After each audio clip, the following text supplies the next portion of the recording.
bawah 800. Phone apa terbaik? 3 smartphone terbaik untuk mid-year tahun 2025.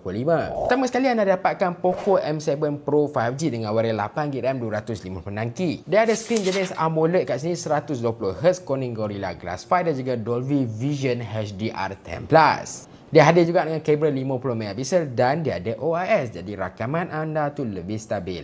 Tak risau sangat tentang pengecasan sebab dia ada 5110mAh dengan 45W fast charging. Tapi kalau nak yang kamera memuaskan, boleh anda dapatkan Redmi Note 14 5G iaitu dengan varian 6GB RAM 128. Cumanya untuk varian ni dia tak banyak sangat dekat pasaran. Jadi kalau anda bertuah mungkin anda boleh dapatkan satu.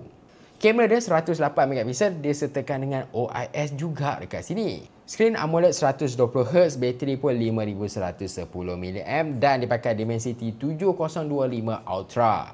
Kalau anda nak yang lebih mesra poket tapi pada tanda harga bawah 800 iaitu sekitar 725 ke macam tu, ada tak?